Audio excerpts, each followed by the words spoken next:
Welcome. In this video, I will explain the divine right of kings and natural right theory of John Locke. Locke is considered one of the founders of classical liberalism. He tried to prove that man has natural rights by birth. In addition to that, man has the right to revolt against an unjust king thanks to his natural rights. John Locke was sure of the natural rights theory, but there were some obstacles in his way. John Locke realized that in order to prove the idea of right to revolt against the unjust king, he had to abolish one of the obstacles. Let's examine what is the divine right of the kings. The divine right of kings means that political legitimacy delivered from the god to monarchs. Monarch has a right to rule by birth. I mean, right of the kings is primarily of religious origin. There is a close connection between religion and politics. To explain that, the ideal of the religious empire was a theocracy with Christ as the king. Popes and the emperors carry out the will of the god upon earth. If people want to obey the god, they have to obey the monarch, because God chooses the monarch to enforce the rules of the god. This theory, born in the Holy Roman Empire, then spread throughout Europe. Later on, Henry VIII broke with Rome and put himself up as both the head of the state and the head of the English Church.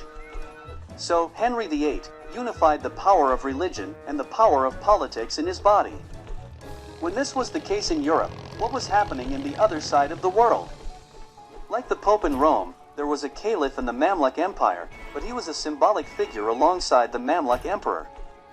Ottoman Sultan of that time, Selim I, has beaten the Mamluks, conquered all the territories, and he faced overextension. Holding this incredible power, the Sultan Selim disbanded the old caliph and declared himself both emperor and caliph like Henry VIII. Unifying of the religious and the political power events took place between 1470 to 1547. If we explain it briefly, the theory of the divine right of kings was the dominant view of those times.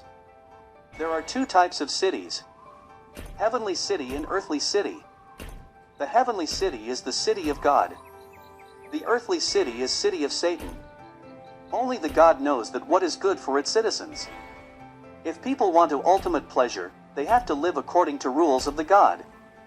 Otherwise, God may punish the people. The city of Satan, where people live in earth, can be transformed better with the rules of God. To live in the better unpunished city, you have to follow the church. Monarch took the power of church, so people must obey the king, because king is the reflection of the God in the earth. The king is the father of the citizens, as the sole natural right. When everything goes well for the emperors, John Locke wrote his first treatise on civil government against the divine right theory. John Locke rejected this concept and claimed the idea of the natural rights of the people. According to Locke, governments obtain their legitimacy from the people, not from the God or the church. He said that the people have natural rights. These rights are life, liberty, and property. The people gain these rights by birth. With acceptance of these rights, if the king violates them, people can revolt to their unjust kings. Revolting against injustice is legitimate. Also, Locke has criticized the absurdity that the divine right came with Adam, then it inherited to kings. Locke claimed that Scripture is misinterpreted. No such kingly power was claimed for Adam, nor was ever held by him. Even if Adam did hold this right of sovereignty, there could be no possible reference between it and the power of modern kings, because of the impossibility of finding a lawful heir of Adam to this kingship.